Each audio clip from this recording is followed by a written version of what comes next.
Hey, you're not going to want to miss this episode. We're joined by a friend of the channel who's a Vietnam War veteran, over 40 plus years in law enforcement service. He's also the father of a fallen officer. He's got a message that many of you that walk many different paths in this life are going to want to hear. So don't miss us. Join us for this episode of Seeds of Sacrifice.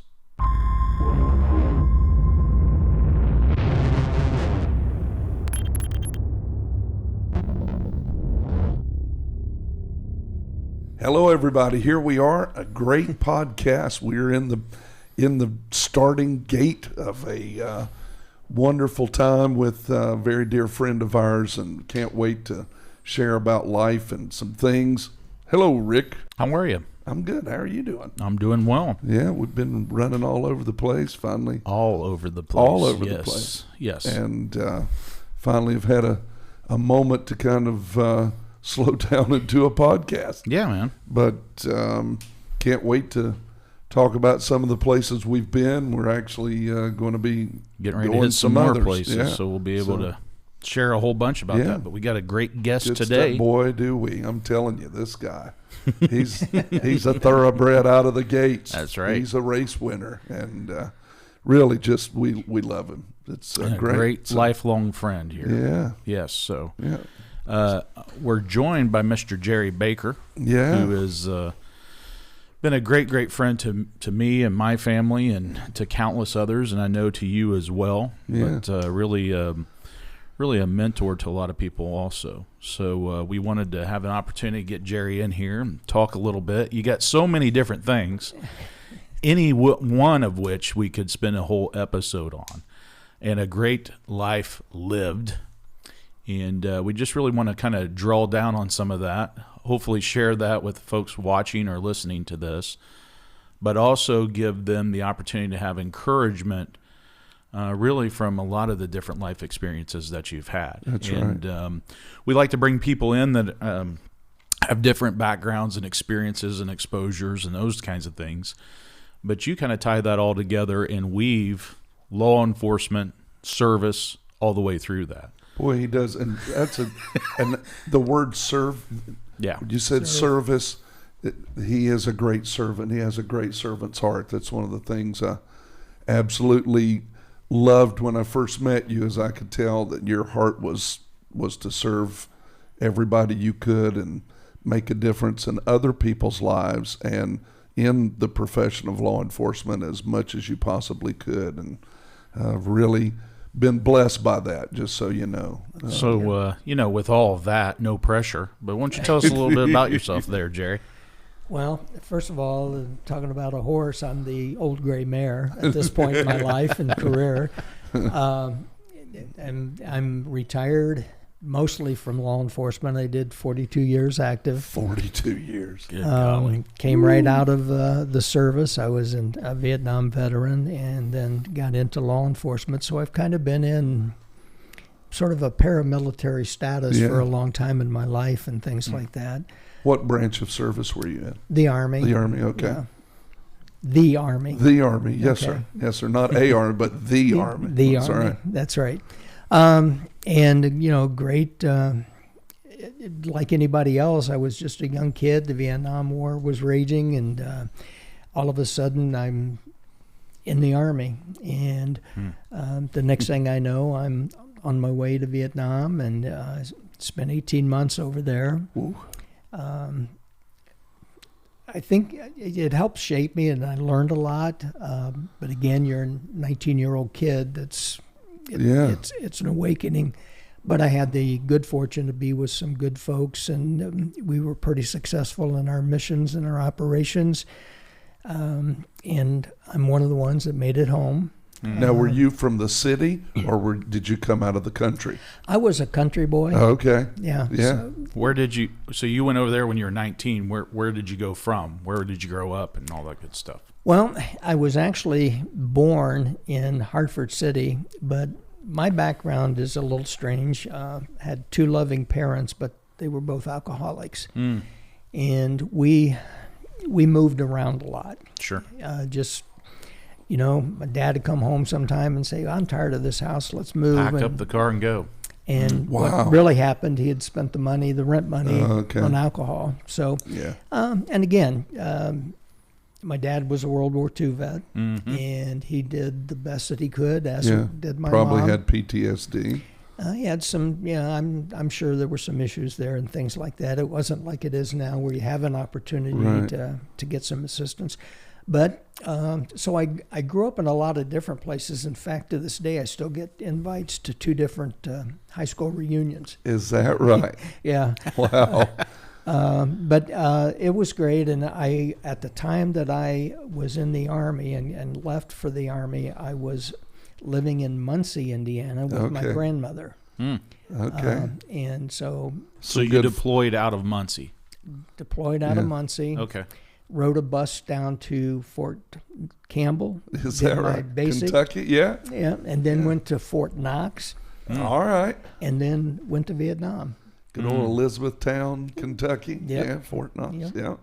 So it was an awakening, and as a country boy to get involved with some big city boys, Oh, you yeah. know, in the Army, and then get over there and stuff. It was an experience, and I learned a lot and grew a lot, and things like that. And at 19 years old, I was in charge of a platoon, and it was like, Wow. how does that happen? At 19. Yeah. That's something when we talk to young adults today, and I know you deal with this a lot too, that really they struggle to believe that they can be made into a leader, Sure. Yeah. but if they can be. Yeah. They can do some, and Ama- you're proof of that. Other veterans are proof of that. Absolutely. Even in the most drastic, severe circumstances like war, the heart of these young men and women rise up, and they become great leaders. Right. It's I mean, the necessity of the situation, either that or you're going to bury your head in the sand. And Yeah. Then that's not. You rise to the occasion, don't you? Yeah, that's awesome. So that was probably, I'm guessing you had not been out of the United States before going and deploying to Vietnam. Oh no, Yeah. not at all. Probably hadn't been much out of the state. I let hadn't alone been much the out of the states. state at all. Yeah, Yeah, wow. You're exactly right. I could recognize corn, but there weren't any cornfields in Vietnam. So when Hey, you- we missed those rice paddies somewhere. right. How'd this happen? They weren't as tall. That's right. I could hide in a cornfield. I couldn't hide in a Couldn't hide rice in a rice- paddy. yeah. Woo! So when you get over to Vietnam, where were some of the areas where you served over there? Well, obviously we flew into Saigon, as it was called then, and stuff like that. And then I was deployed to a place called Lai Khe. It was north of Saigon. It was the base camp of the 1st Air Cav. So Yeah. a lot of missions, all of our missions were out of there on choppers and stuff like that. And my unit was a military advisory command unit, and so my platoon, half of them were Vietnamese soldiers, and the other Okay. half were Americans. And so we traveled differently, and we did different kinds of things, getting out in the, we call them the boonies, and out in the outlying areas and some of the villages. But that was my base camp of operation. Other places, we would go out on a mission, and you don't know how long you were going to be gone. You just got deployed because of an incident. You go up there, and you try and secure and rectify the problem, and then you come back. 'Cause Vietnam was kind of like you're either really, really busy, or there's nothing going on. Yeah. You know. How long would you go out for Well, on average? Just on average. average was usually just a couple of days. Okay. 2 or 3 days. I got sent out one time, and they couldn't get us back. We were out for 30 days. Holy schmoly. In Yeah, the jungle for in 30 the jungle days. with no, we had supplies and stuff, but obviously no razor, no toothbrush, no 30 things. days. And that was an awakening and things like that, because again, a soldier lives by, the things that he carries with him Right. and things like that. And again, I'm a 19, 20-year-old kid. I'm just going out on this mission. It's like all the others. I'll be gone a couple of days. I'll be back, take Yeah. care of things. And we just kept getting attacked. And And you're leading fellow soldiers yeah, at 19. Wow. yeah. Wow. Yeah, that was at the time, you just did what needed to be done. Sure. Right. You didn't even think about it. And as I reflect back on that, I sometimes think about how did that happen? Yeah. Yeah. But I think the truth of the matter is, I scored high on some tests. Yeah. Is that right? I mean, that's Yeah. That'll the learn truth. Yeah. It's like, hey, and they were 50-50. And I just Yeah. said, Yeah.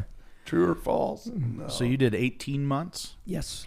Wow. I extended my tour because that way, when I was done with the Army. I see. If Okay. otherwise, I'd have had to come back, and I don't think I could have come back and been assigned to a military base in the States and done well. That was just my thinking at the time. Yeah. You know, I just heard an interview with a guy, and he was talking about that, about family members that had come back from Vietnam, and he actually spoke about that right there. He talked about the trauma that these guys experienced when they landed back in country, and how, you know, when they arrived, and the hostility that they had directed at them. Oh, yeah. Oh, man. They couldn't even process, right? But then he talked about that for some it was good that they then had service on a base where they're around fellow veterans of the war back here as kind of like an adjustment back in. But he said, and then for others, it was much better not to have that and just go right back in. But I think he shared the story about, it may have been an uncle or something, that the hostility being spit at, all those other things in the airport, went into the restroom and changed into civilian clothes right away. Mm-hmm. That's exactly what I did. I Really? came back and landed at L.A., and I was almost, don't fear a lot of things, but it was like, this is unbelievable. Yeah. And I did sorry. the same thing. I didn't go into a restroom. I took a cab to the closest store and I bought some civilian clothes. Change Really? clothes. Yeah. So did you have any idea that you'd be facing that when you were coming back in? Were you starting to hear of that? It's kind of interesting because, again, this is Vietnam. This is back in 69, 70. And the military kind of, they police what you hear and see. Sure. So we didn't have a lot of that.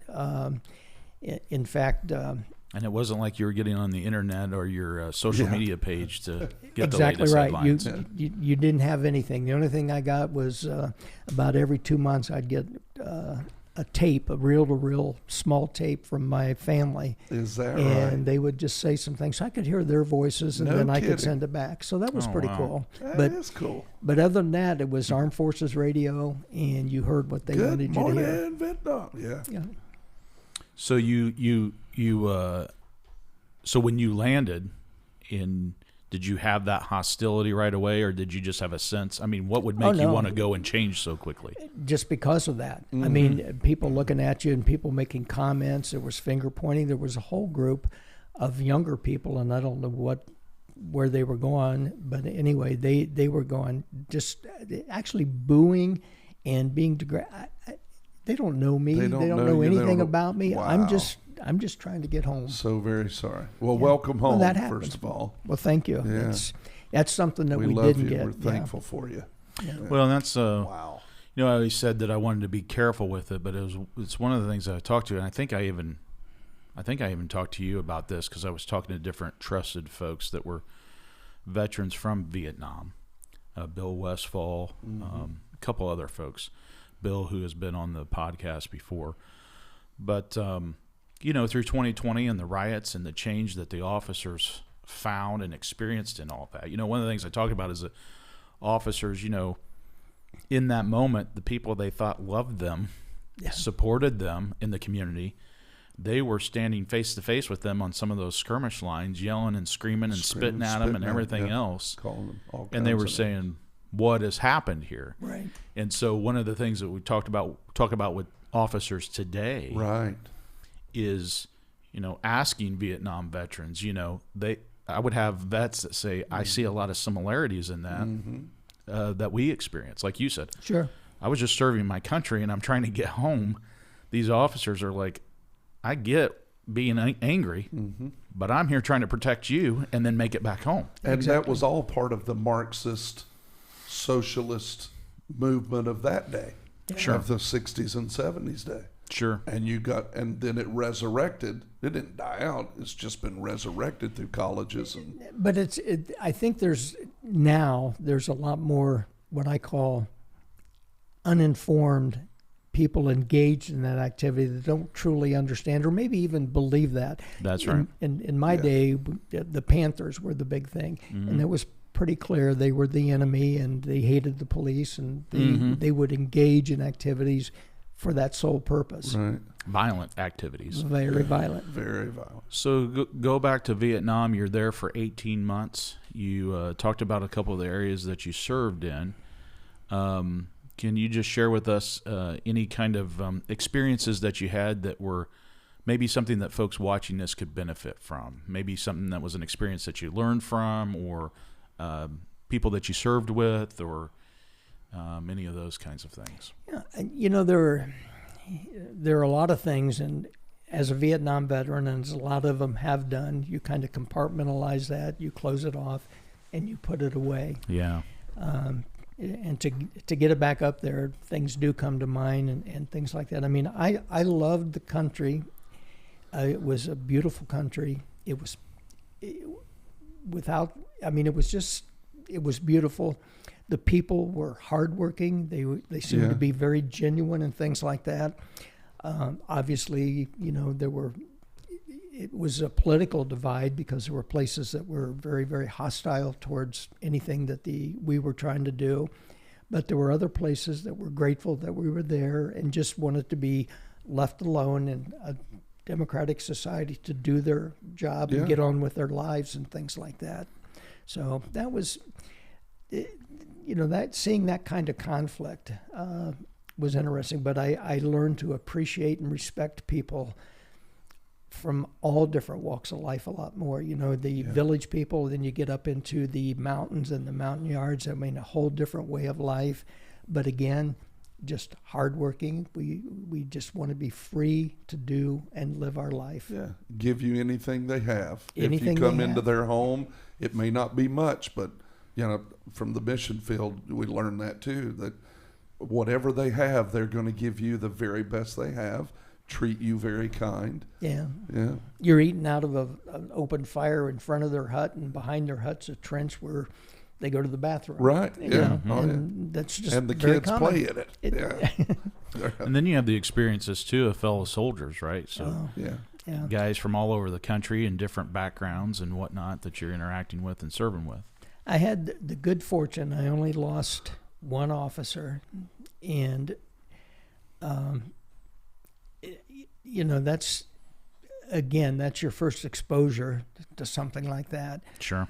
I had another one that we had to take out because he just mentally had broke down and just couldn't function, and that was the extent of that, to see those two things. And back then in Vietnam, you get back to base camp, and what you do is you get around a bunch of guys and you get some alcohol out, and you do kind of like a little debriefing of yourself. But it didn't help.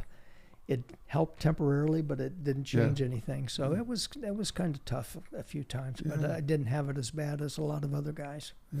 Do you think about that? Those experiences obviously make a lasting impression upon your life. Not only the service, but fighting, and then also fighting alongside, your fellow soldiers and whatnot, and then your first experiences with death in service, either of the death of the body but also death of the mind and the psyche, for somebody. And at 19 years old. That's exactly right. Yeah. I mean, we got to keep in mind, remembering that you're not even in the current state of today 21 yet. I mean, you're 19 years old. I can't drink yet. But Yeah. Well, yeah. Well, you could in Vietnam, but Vietnam, $2.40, I could get anything I wanted. So you serve your country over there. You survive the fight. You make it back to the U.S. You transition back into civilian society, right? I did. I came back. I didn't know what I wanted to do. My mom wanted me to stay at home for the rest of my life, but her life. That's mama's for you. Yeah, but I wanted, I needed to do something. And so I had the GI Bill, so I enrolled in college, and I was actually going to be a psychologist because I had things going on in my head that I might learn about. And so I was pursuing that track when I got involved in a project for school with the local sheriff's department. And I kind of liked those dudes. Yeah. And they kind of liked me. And as I tell a lot of recruits now, I put in an application on a Wednesday, talked to the undersheriff Thursday, the sheriff Friday, and started Monday. Oh, wow. Good. I didn't even have a complete uniform when I started. Wow. Really? Yeah. Now, how long was that? How long after you returned from Vietnam do you start in law enforcement? A year. Okay. Yeah, Because you're in school? I came home, then I went to school, and I finished that first year, and then all of that came up, and I thought, cool. Now, that sheriff's department, was that in Indiana or somewhere else? Delaware County. Okay. So I was Delaware County. I went back to my grandmother and stayed with her, and that's where it all happened at because I was going to Ball State. Yeah, so that's what I was going to say There for you folks go. around the country. So when we're talking about Muncie, that's where Ball State University is Right. in Delaware County. And so you enter law enforcement and you begin a 42-year career. Yeah, and you look back and you think, wow, that's a long time. That is a long time. It's a very long time. But I learned a lot of things along the way, and it's different now. It's much more dangerous. There's so many different kinds of threats out there for the folks. I mean, we'd get applauded every once in a while when we stopped and arrested somebody, or we broke up a bar fight, or things like that. But nowadays, you just don't know. No, you don't. Whole different day today, isn't it? Amen. Yeah. So you start 42 years. You start off as a sheriff's deputy. What kind of trails did your career follow? Well, I started off with the Sheriff's Department. Loved that. There were two of us for 900 square miles. It was great. I mean, you were the sheriff. Yeah. That's right. On more than one occasion, I would be driving emergency lights and sirens and pull into a gas station and splash some gas in the car so I could Splash get and to where I'm go. That's going. right.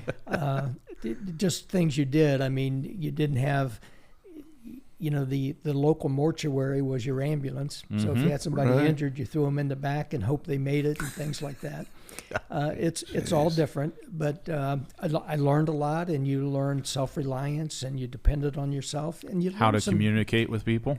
good communication skills. That's exactly where I was going. Is you realize Your life depends on it. that's right. Yeah. And haven't always been this tall, so I had to learn. I didn't want to fight any more than I had to and stuff like that. But you do learn to communicate and how to do that, and those are lifelong skills, and they're important skills. Yeah.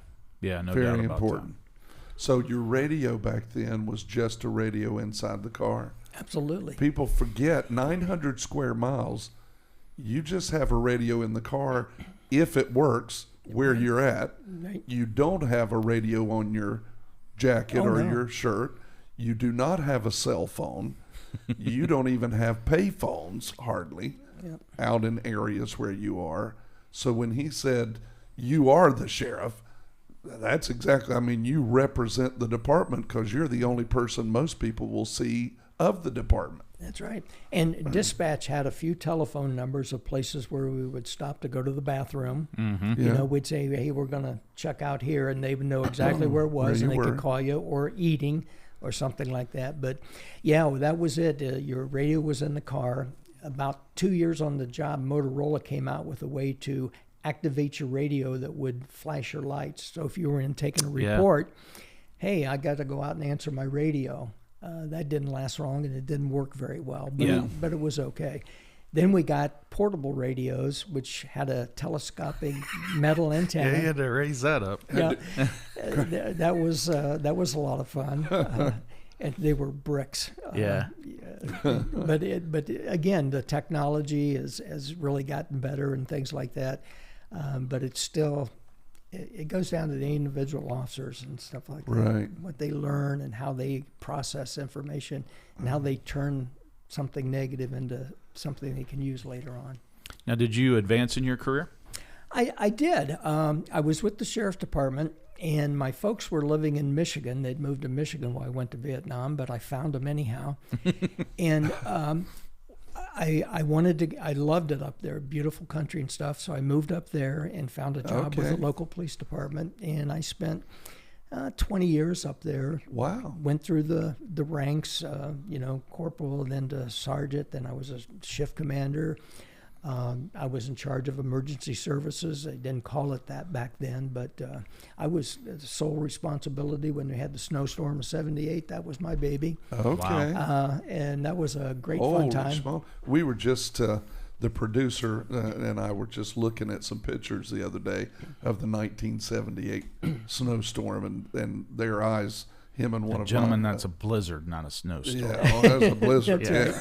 Yeah, we had snowmobiles that we used to get nurses and doctors to and from the hospital for the first probably 16 hours, and then we were able to get some heavier vehicles out. Jeez. And then the local car dealer lent us four-wheel drive vehicles after that. So for about 10 days, we were. It was you learned a lot, and it was kind of rewarding at the end of that we didn't lose anybody. How deep did it get where you were? Where I was, we had, when you plowed a street and stuff, we had about 11 feet up there. Wow. And they used to they would take the snow and dump it in the river. Right. We had a river going right through town, and we had to stop that because of raising the level of the river too high. Yeah. And so we were taking it out in fields and dumping it. Gosh. Think about that. Yeah. 11 feet. So you serve up there for 20 years, and then you rise to the rank of what? Chief. Chief of police. Okay. Well, actually, I was chief for 7 years, and then we were becoming an economically strapped community. We had a foundry that made rear ends for vehicles. Okay. And of course that went by the wayside in the 80s and stuff like that. We also had Guardian Industries, which made fiberglass insulation, which went by the wayside. So our unemployment got up about 22%. Yeah. And the city council said we can't afford a police department and a full-time fire department, which we had. And so they decided to go public safety. And they offered me the job, and I didn't want to do it. I said, what are you going to do if I don't take it? And me and the fire chief were in there, and they said, we're going to go outside and hire somebody that will. Mm. And my thought was, these are my folks here. Yeah. And to bring somebody from the outside that doesn't know them, doesn't care about them. Yeah. And so I said, I will agree to do it. So I did it for 3 years, and they're still public safety today. Wow. Oh, wow. Wow. So 10 years total there as chief. Yeah. So give us the calculations here. When did you enter law enforcement, and what year did you retire? 72 and 2014. Wow. Think about that. Wow. I do. So how did you get down here then? Well, my folks passed on and things like that. My older sister lived in northern Indiana. My younger sister was down in Kentucky. And my wife's family, she comes from a huge family. We're all down here. Okay. And so that just made, I don't want to say I didn't have a voice in the matter, but it just made it a lot easier to be able to do that and to come Wives down have here. a way of influencing us, don't they? They do. Yes, they do. Yeah. So you get back down into Indiana. You got a family going. How many kids? 4. 4 at the time? 4. Yep. 2 when you boys, moved 2 to girls. Indiana? Wow. Yep. Yeah. Wow. And moved down here and been in the same house ever since I've been down here. Is that right? Oh, wow. So you moved it down in here. You continue with your law enforcement career. What kind of environment were you working in when you came down here? Well, with the sheriff's department, again, something that I knew and things like that. And my oldest son, Jason, was, when we had left my last job, he'd already made up his mind what he was going to do with his life and stuff like that. So I came down here and got involved in the IPD at the time, Explorer program, and then he got involved in, when he was too old for that, he got involved in the Sheriff's Department cadet program. Yeah. And then he got involved with the Sheriff's Department himself. So this is back in Indianapolis, and then the Sheriff's Department is the Marion County Sheriff's Department. Correct. Right. And were you working with the Sheriff's Department at that time? Yes. Okay. And then, but you didn't just stay at the Sheriff's Department, did you? No, it's, you know, Sheriff's Departments are different. Yes, sir. Enough said. Mm-hmm. Okay. And so I had an opportunity, had a good friend of mine who was the director of public safety at Notre Dame University. Yeah. And actually we had worked together in Albion, Michigan. He was the director of security at Albion College. Mm-hmm. And so he was talking, he said, I got a good friend at IU that needs some help. And so Indiana University. University in Indianapolis. Right. And so I went and met with him and started working for them. And For their police department? For their police department. Okay. So And you're that's at what- IU Police Department, Correct. and then your son Jason is still matriculating up through the Marion County Sheriff's Department Correct. through different roles there, right? Right. Correct. And then talk a little bit about that. What were some of the things that Jason did? Well, he was, you know, he's smarter, better educated, everything than I ever was, and things like that, and certainly well motivated to what he wanted to do. He was so focused on that and everything that he did. In fact, in high school, he did some work for the Washington Township Fire Department through a learning and program, and he set a record on the number of hours that he dedicated to that. Wow. And to give you an example of what he was like is that he had, there was a kid in high school who was deaf and used sign language, so he learned sign language. So he And could talk to So he could talk, and then he Wow. actually used that in his job a couple of times. Really? Yeah. Wow. So he served in different capacities with the Sheriff's Department, moving up, right? The point being is he eventually enters into a career in law enforcement. Absolutely. One of the proudest days of his life. He went to the academy in Plainfield. Okay. And the director of the academy and I were friends, had known each other for several years, and he arranged for me to be the keynote speaker at their graduation. Oh, wow. And he wouldn't That's announce that So because he Jason wanted it to didn't be know- a yeah. surprise. Yeah. And so that was a pretty proud moment for me and for Jason both. And, Yeah. and to So be you there. keynoted his graduation from the Correct. academy, Wow. and then was able to pin his badge, I'm guessing. Absolutely. Yeah. Yeah, Very, but very that was cool. a very proud Very moment. cool. Very cool. Yeah. So tell us a little bit about that, about working still full-time in law enforcement. You're at a different department, but you also got a boy on the job. There's some people that can relate to that. You know, Oh, yeah. legacy officers and deputies and everything. What was that like? It was, you know, I actually would have retired probably many years before if what happened to Jason hadn't happened. I mean, I was ready to do that. I'd been looking in the private sector.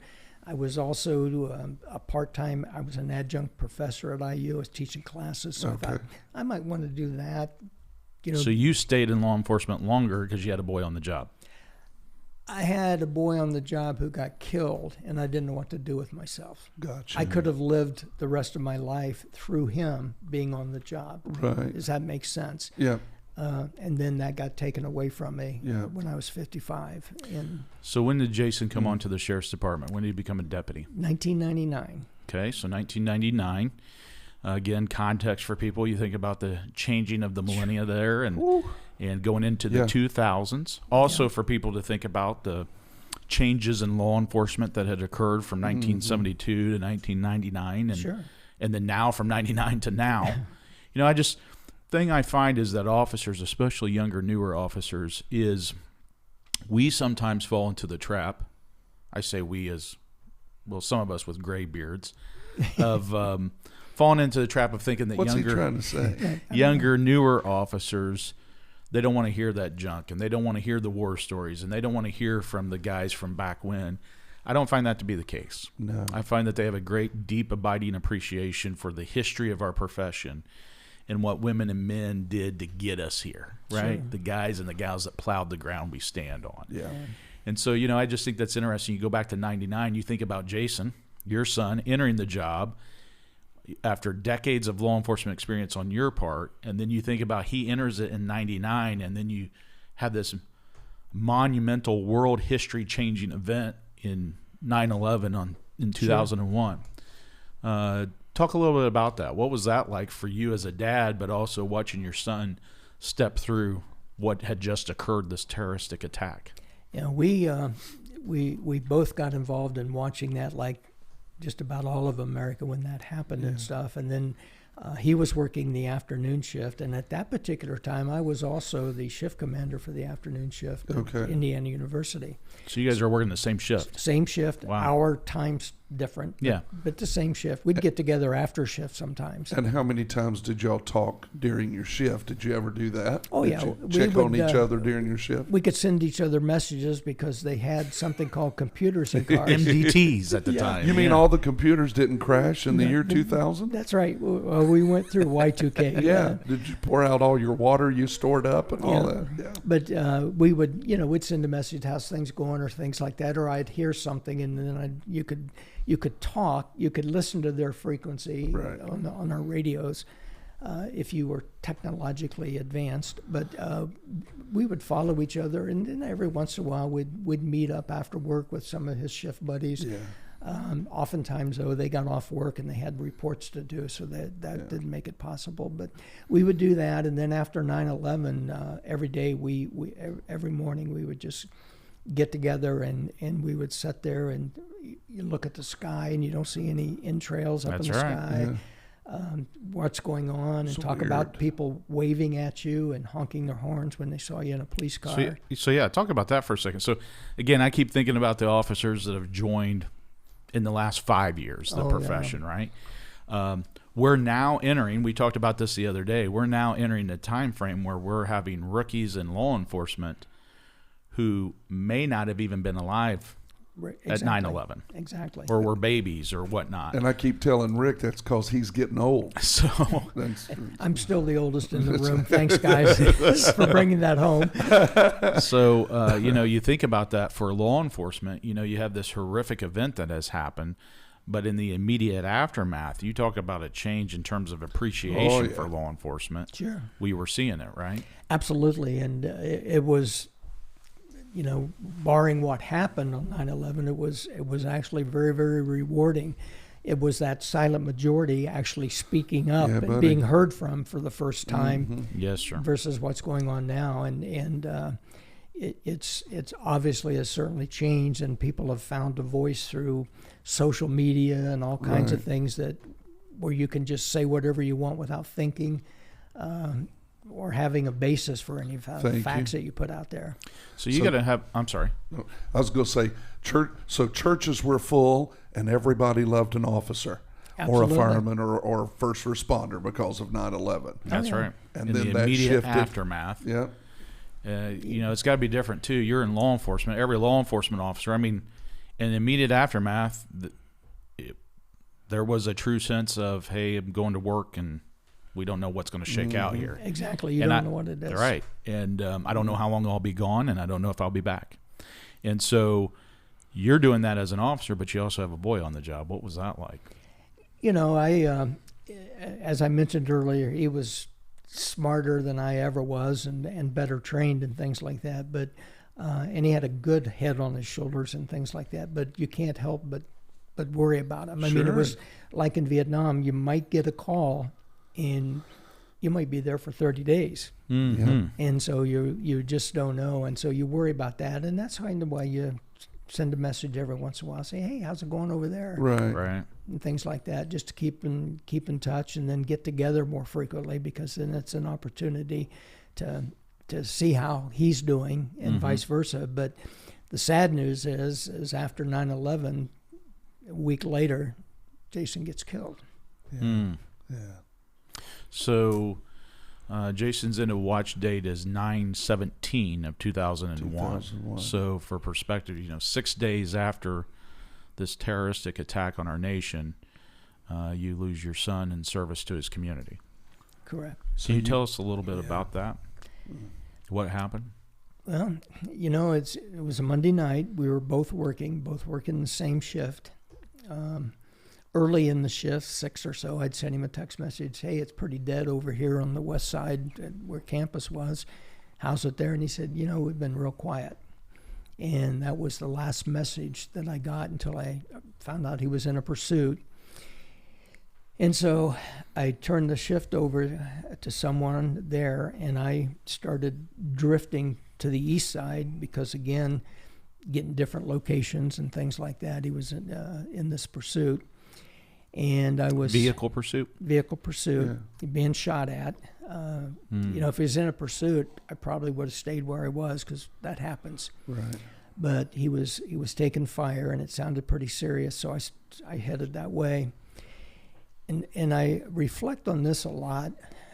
Probably I'm going down Fall Creek Boulevard. He's coming down Keystone. He was on Keystone, went over to Aliceville, came down Millersville, back to Keystone, going south. And I'm coming down Fall Creek where I will intersect with Keystone and be able to go south.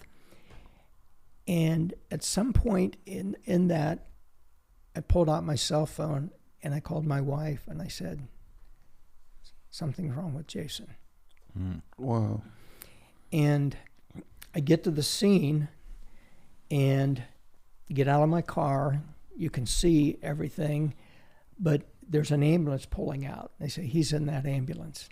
And so there's, 40 cars there. They don't need me. Yeah. And so I get back in my car and I turn around and I head to the hospital. And when I walk through the doors there, Rick Castle, the chaplain, actually was out on another call and had heard all this. So he went to the hospital, and he's the first person I saw. And I just looked at him and I knew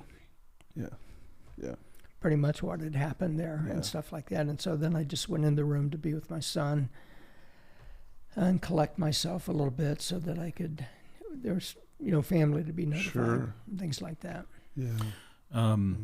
For those who may not know, so Jason's in this vehicle pursuit. He's taken fire. He lost his life in that. Can you talk a little bit about what actually occurred for those folks that don't know? Yeah, it actually is a very classic example of what our men and women who have sworn that oath to serve and protect, it's what it's all about. I mean, he went to stop a car, had tinted windows you couldn't see in, the license plate was on with coat hangers, and the door lock was punched out. I mean, that's kind of like, hey, stop me. And so he lit the car up, and as soon as he lit the car up, it didn't stop, but it didn't drive away, and somebody bolted from the car, which he gave a description of, and then the car accelerated. And he's going east on 52nd Street from Keystone, and before he reaches Allisonville, which is a very short run, he reports being shot at. He reports automatic weapons, but they were semi-automatic rifles. Then the vehicle turns south on Allisonville. They go to Millersville, back to Keystone, south on Keystone. So for people to understand this, he's taking fire from occupants of the car that he's pursuing. He's pursuing. That's exactly right. The front seat passenger was turned around in his seat using the headrest as a gun port and shooting out the back window. He fired 30 rounds during a 3-mile pursuit. Jesus. And the hole in the back of the windshield of the car that he was in was about 4 1/4 inches wide. So he had been in the military, he had been kicked out, so he had some training and things like that. And in a moving car. 4.5 inches wide. Yeah, so he had a good shooting platform. He knew what he was doing. And he knew what he was doing. There was a third person in the car who was hiding on the floor when all the shooting started. And he heard through the stuff after a bunch of turns, the shooter tell the driver, you need to stop so I can get a better shot. And the car actually stops, and that's south on Keystone. They turned westbound on 32nd Street, which tees into Browse Avenue, and they turned north, and that's where they stopped. And Jason's following them, and he comes around that corner and keys up his microphone, I'm assuming to give a location, which he'd been doing a really good job of. And all you can hear is the shots. On the radio. On the radio. And it's actually the last 4 rounds in that magazine that guy had at the time. He had more, but that was the last 4 rounds in that particular magazine. And one of the rounds traveled 100 yards downrange and hit a citizen sitting on his front porch in the head and permanently disabled him.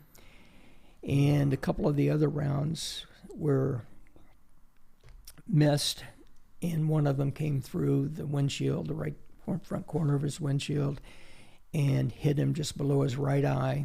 And probably by going through the windshield, it had broken up a little bit, slowed down, and it entered in a pretty vulnerable spot where his eye socket is, and went through there and lodged into his brain.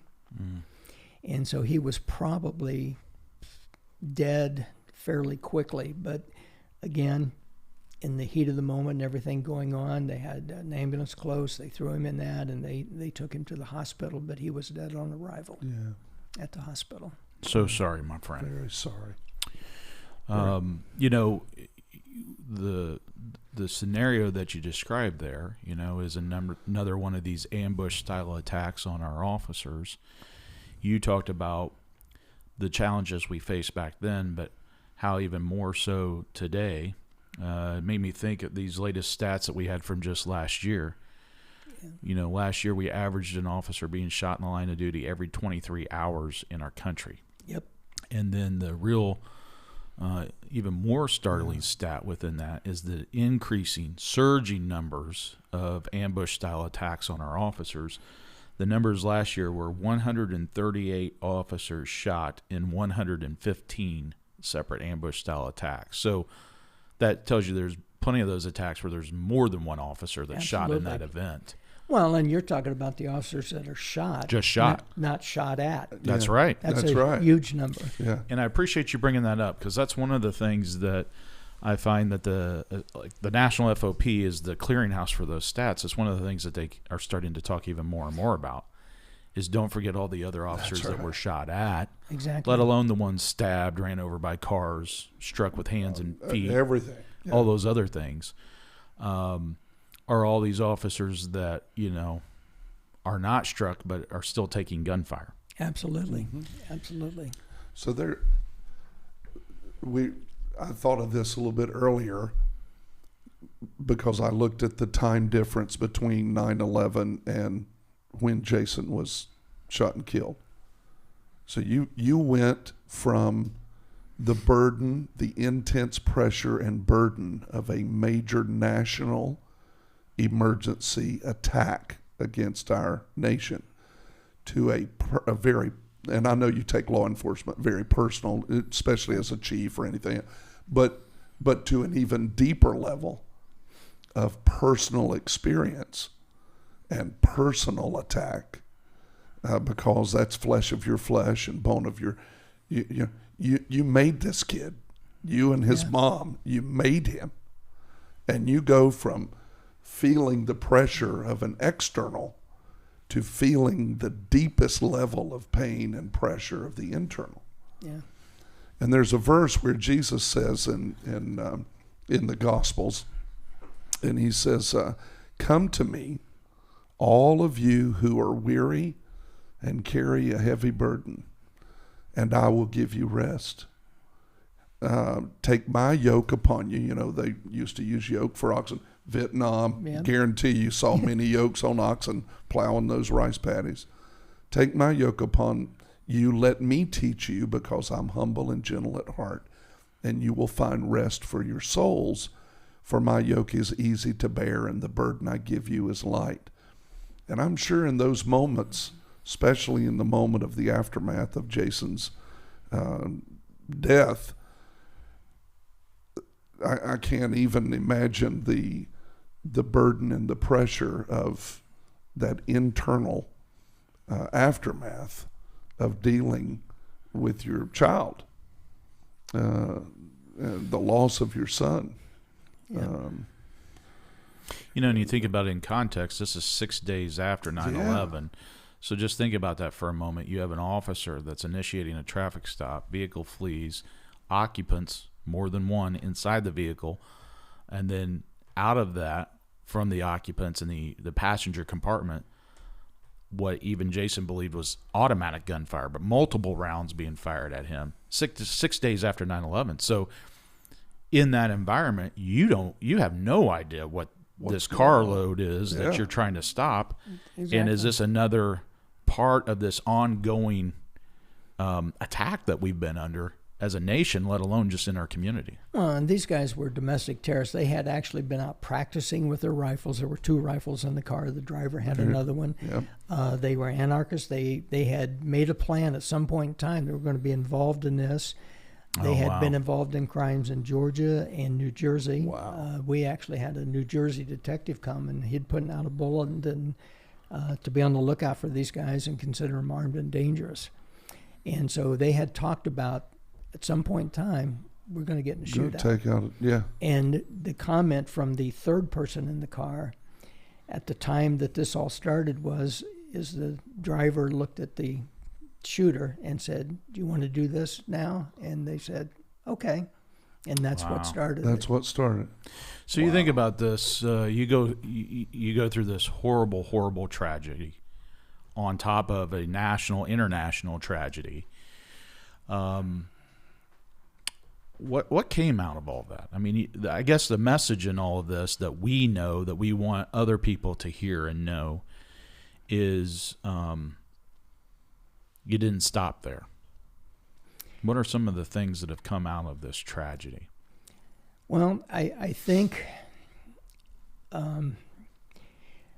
the first thing is and I think why I made that phone call before I knew what had happened to Jason was that I knew he would stay true to his oath of office. Mm-hmm. And what I have seen from many of the officers before and since that time is there are a lot of them that are that committed. That's right. And to what they said when they raised their right hand and swore that oath and made that commitment. And to recognize I had an opportunity to carry a message to them about that commitment and what it could mean and how important it is for them to be vigilant, to stay alert on their job, and to always take care of their families and spend time with them and things like that. I had the good fortune, Jason was killed on a Monday. On Sunday, he was over at the house. We had a little cookout. So we just the day before. A blessing. Yeah. A blessing. He was also killed a week before his 25th birthday. So wow. So you had a blessing, then you had this happen and things like that. But I just felt like, in having met some other survivors, that there's work that needs to be done out there. We need to make our officers conscious of what's going on. That's why I do the peer support and peer support training, but I also am an instructor in Below 100, which is trying to teach our officers to be vigilant, be alert, be in the moment, and because in law enforcement, anything an officer does is reactive, and reaction is always slower than action. Always, yeah. And so maybe if they're alert and they can do that. So if I can carry that message out there from a place where don't do this, don't let this happen to your family because you're careless or not in the moment, right, then I think I can accomplish something. Jason knew what he was in. He knew how dangerous it was, and he didn't stop. Well, I got to tell you, man, what a hero. A unique perspective is I knew Jason, worked with him, watched him come up through the department, knew of his character, and knew of his commitment. I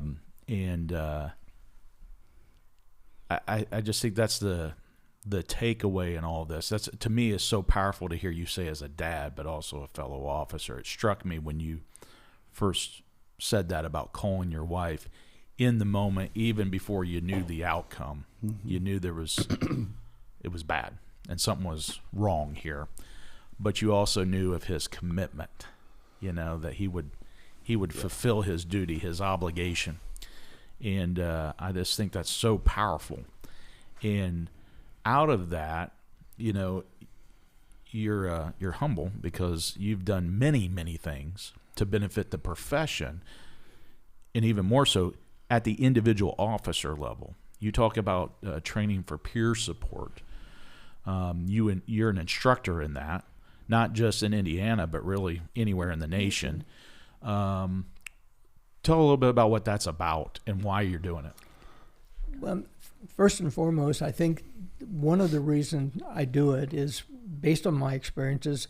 When you get released from the Army in Vietnam, they look at you and go, "You okay? Anything bothering you?" And I say, give them that look, and they go, "Well, if it is, we got a place we can send you." And I said, "Oh, I'm okay because I can go home." Right. You get on the plane on the left or the plane on the right. And so I recognize that we're not doing as much as we can. We're doing more now than we've ever done with wellness, mental health, and things like that. Yeah. But we're still not doing enough. We need to train every officer to be a peer support officer, to be able to reach out, because that's what it's all about. And they're where they can recognize and observe maybe a behavior change and catch it before it turns into something that blows up and That's gets not healthy. media. Yeah. So I've been doing that for a long time. In Indiana, I think I've trained a little over 2,500 public safety people. Say that again. How many? About 2,500. Wow. Been doing that for quite a while. In fact, I just got back from Dayton Police Department. They had me over to do a training over there for their peer support team. Yeah. That's more officers than many major city police departments. Yeah. And the secret is as long as I'm able to give back in this way, I carry a message because I was a recipient of services. Right. And I have provided services over the last 22 years to other families and officers. And just like Jason, I'm going to stay true to that oath as long as I can. That's awesome. There you go. There you go. Now, you just don't go and teach peer support and critical incident stress management. You teach that as part of that, correct? Correct. And you're a recognized, not just instructor, but I think safe to say an expert in that arena with all of your experiences. Share a little bit about some of the things that came specifically from Jason's sacrifice and that you have done locally for law enforcement. Can you talk about that? Well, there's a lot of different things that come to mind and stuff like that. As an example, the Heroes of Public Safety Memorial. So remember, people are watching this that have no idea what you're talking about. So okay. What is that? Well, when Jason was killed, again, a week after 9/11, I got up the next morning. Well, I didn't get up. I hadn't been to bed. But I started calling funeral homes. Not something that as a parent you plan to do for your kids. And Crown Hill Cemetery reached out and said, "We want to recognize what your son did, the sacrifice, and we don't have a place for them. And we don't want to talk to you right now, but we want to develop a place at our cemetery, and we want you to spearhead that." So, long story short, we had the funeral at Crown Hill. Visitation was there, and Jason was buried. And then a few months after that, we got together with Crown Hill, and they said, "You design what you want, and we'll help." And so I did some speaking engagements they arranged. We raised some money. And they gave us 1,600 grave spots in an undeveloped area. And so I got to set. Now, for context, this cemetery is one of the largest in the state, but also in the nation. It is. It is the third largest privately held cemetery in the country. Yep. And so there are things that I wanted. Like my dad's a World War II veteran. He's buried in the National Cemetery up in Michigan. Mom's buried on top of him. And that's it. So that's where I have to go to visit their grave. And so one of the things I said is, if an officer's killed in the line of duty, there's no charge. The other thing I wanted was the families to be able to buy places at a reduced rate and be buried with their loved ones, so families don't have to visit two different places. There you go. And so they bought into that, and we designed a monument And Which is beautiful, by the way. yeah, well, and then over the years, attending all the funerals that I have out there, I've seen some struggles with the honor guards and the families and things like that. So this past year, Wilhelm Construction volunteered to help me make some changes there to the tune of about probably $200,000. Wow. But we increased the size of the presentation area so the families won't have to walk through mud, muck, snow, and things like that. Same with the honor guard. And we can have a place for the firing squad, a place for the bugler, that the family can actually see and have as a final memory of their officer as he's laid to rest. That's awesome.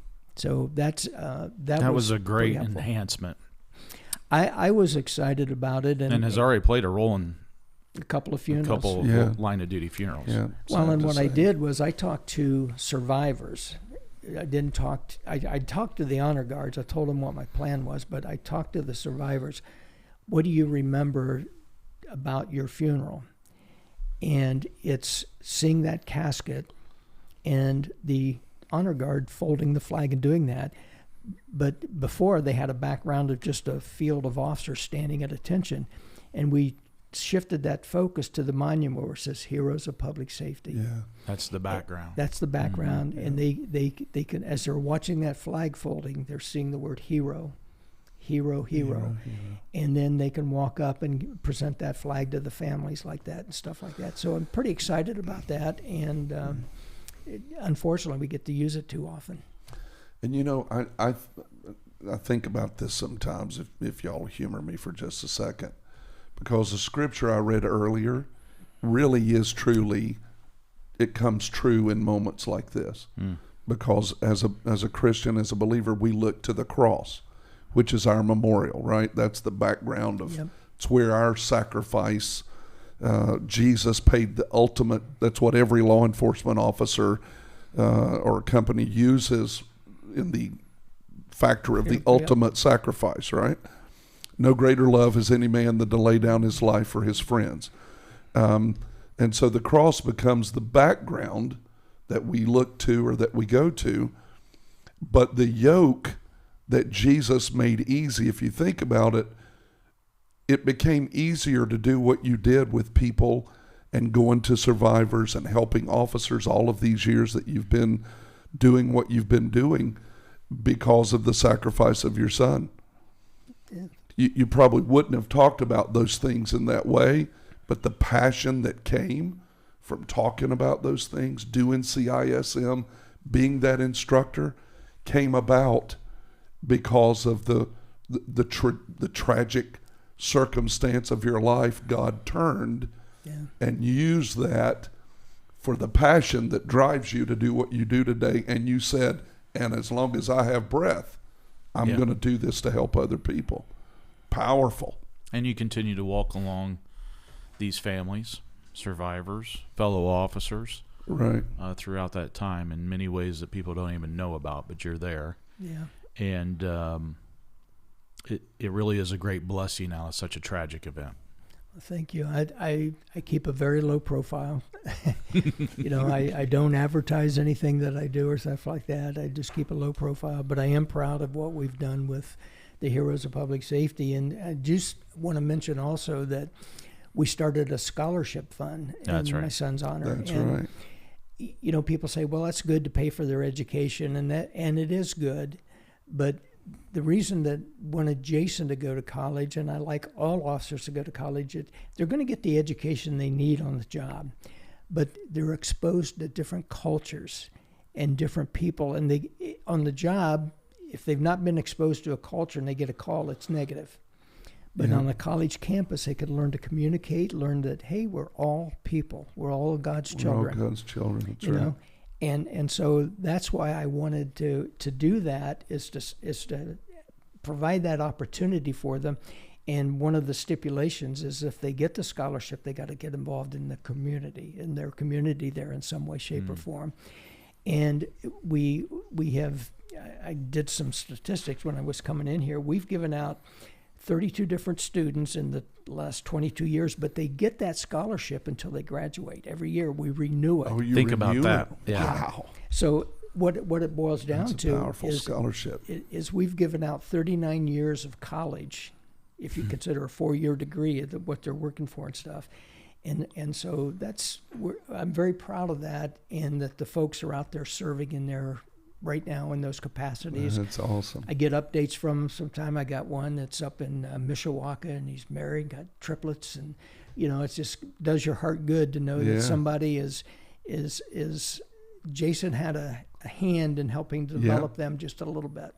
Well, if I could, I'd share with you. You know what I call that? I call that the seeds of sacrifice. Yeah. That even out of these tragic circumstances and the sacrifices that are made, seeds get planted. And that's exactly what, not just you, but what Jason has been doing, is planting seeds of sacrifice all around. And you get the opportunity to see some of that come about, right? Yeah.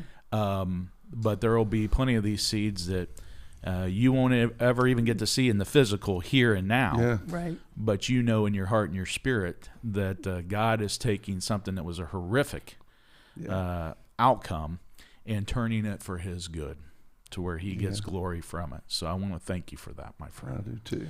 Thank you. You've been around for a while with us, these two goofy guys. He was my instructor for CISM. That's exactly right. And a great instructor. I've gotten better. He put up with me. He put up with me. I was going to say, you had to. Yeah. You probably learned something from that experience. But another thing that we did prior to this podcast is we had what we called Code 3 at FOP. Sure. We always tell people around the nation, Code 3 in Indiana means taking a break. Well, in Indianapolis means taking a break. Out west, it means emergency. But we did it to be instrumental in terms of taking a break and encouraging officers to come in, sit down, take a deep breath, talk about the challenges of the job. And then Chris would often provide, hey, this is what the Bible says about that. And it was a spiritual perspective on what we do. You attended many of those sessions with us. Yes. Just as a participant and a retired officer. And we now have folks around the country that are asking from this podcast, how can we do something like what you're doing on the podcast at our local level as a small group? So it's kind of watching this stuff come full circle. And I would bet that there are people in their individual communities that would offer up their facility if they don't have the luxury of having an FOP like you do, and things like that. One of the things that I liked about the Code 3 was you may go there and there may only be 5 people there. Yeah. And there will be times when there'll be 15 or 16, and there's a need. That's right. Right. And people come and go. Come to take a drink when the need hits them and stuff. And I always wondered, I would just to sit around and just see if they would come and chat a little bit more and kind of what brought you here today. Open up a little, Yeah. So I guess with that experience of attending the Code 3s, and now you've seen the podcast going and whatnot, all your background and your experiences and the things that you've lived, and then being a part of seeing this in an intimate setting and now on this kind of platform, what are your thoughts about what we are doing with this? To carry the message of hope is so important, to remind our folks that are out there who did raise that right hand and swore that oath, that twofold. One is that they're appreciated and respected, and that they will never be forgotten should something befall them. Their families will be taken care of.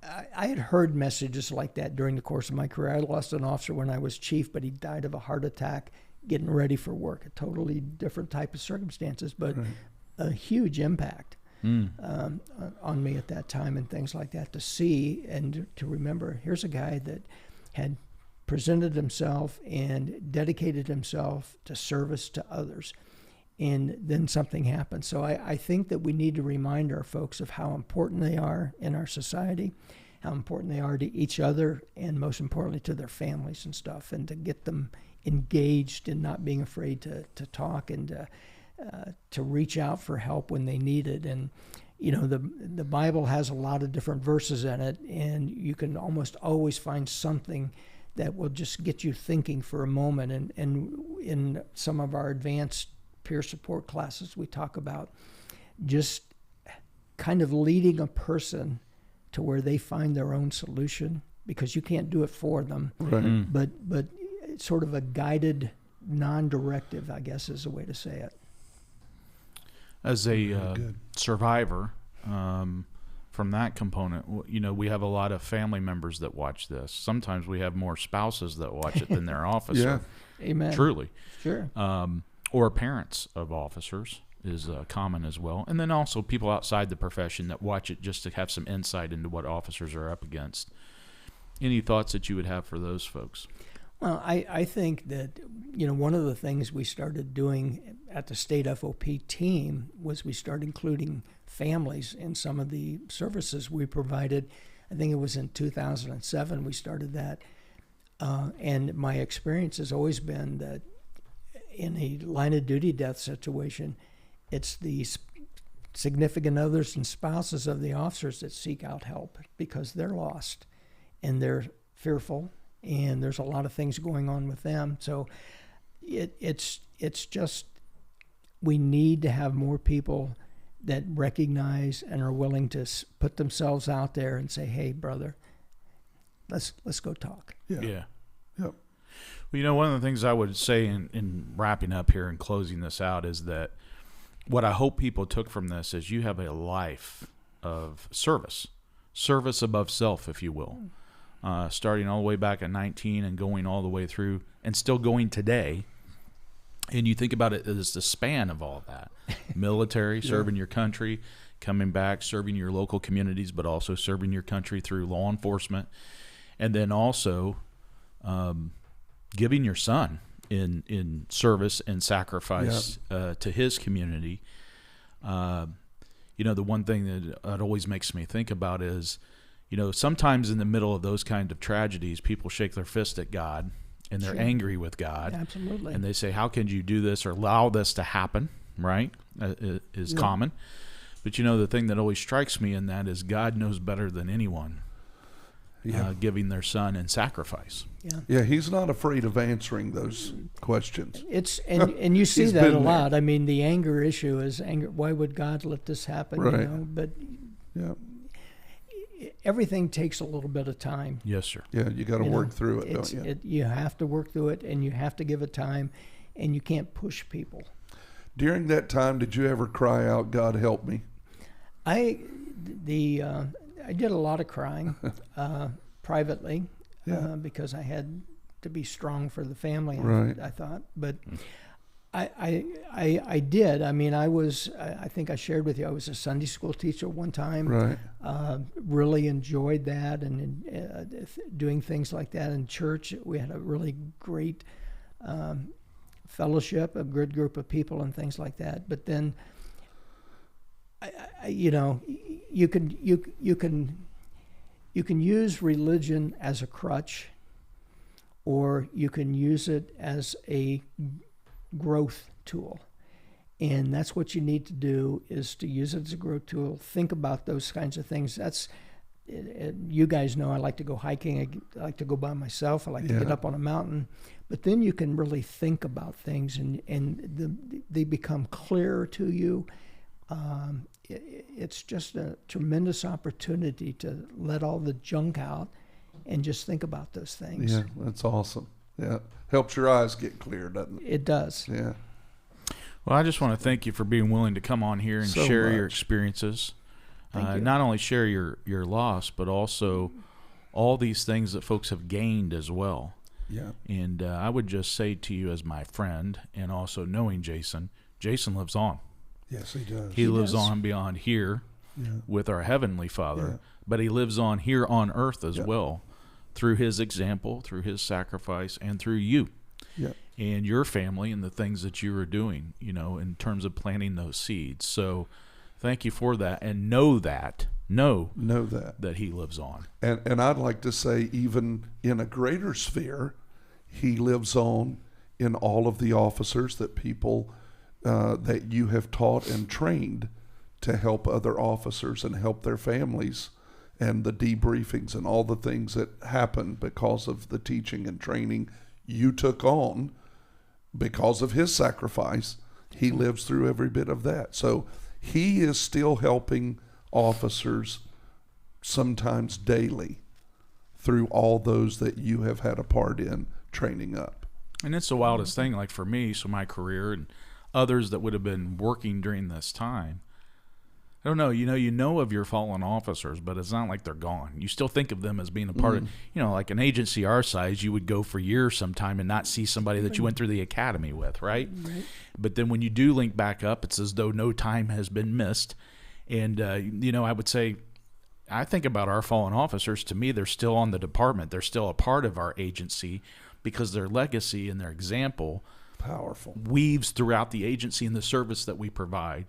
And the one thing that I know is that we have the opportunity where one day I'm going to link back up with Jason. Yeah. And it'll be like, we didn't have that time apart. Yeah. And just reconnect and move on like those things, that time had not passed. So thank you for that. Powerful. It's sort of the message that I didn't think I would survive this. Sure. I'll be perfectly honest with you. And finding a purpose and a way to continue that legacy. I mean, there was it's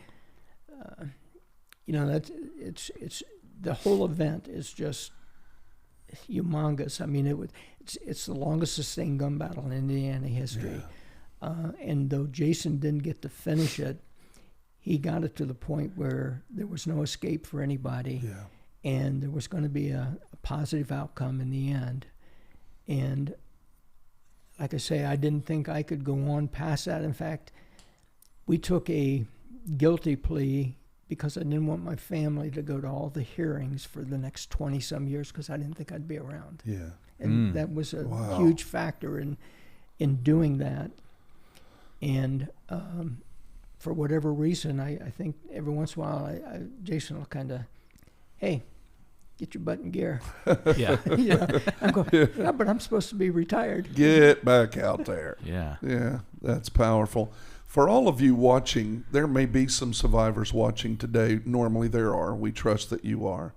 What a powerful testimony to taking an absolute horrible tragedy and turning it into full purpose and driving home the need that's there and having an answer for that need. And we want to say to you that one of the last sentences he just stated is the very thing that you need in your life that will get you up from the grief of what took place in your life and turn that into triumph and into helping others. You got to find a refreshed purpose. You may be an injured officer right now and you think your whole life's over. It is not. Please, we implore you, please don't look at it in that light. You got to turn that around and find a new stated purpose. And I think Jerry would tell you that to your face if you were sitting in a room somewhere on a couch drinking a cup of coffee. You got to find refreshed purpose in your life. Your time's not over, and you can help other people at a greater level, at a greater degree, maybe than ever before. Exactly. Yep. Yeah. So hit the bell, subscribe, and share this podcast with those that you know that may be hurting right now for sure and need a good encouragement to keep going. And we thank you, my friend. We love you. Nothing you can do about that. All the days of your life, you're loved and very much appreciated. And Rick, thank you. Absolutely. For being here today and sharing those parts of your heart as well. And we look forward to seeing everybody again. We'll see you real soon. Hey, thanks for joining us today. Rick and I trust that you heard something that will help your life. And if you believe that it would help others, please make sure and share. Like and subscribe and hit that bell so that you can be notified when the next podcast is available. God bless you, and we'll see you soon.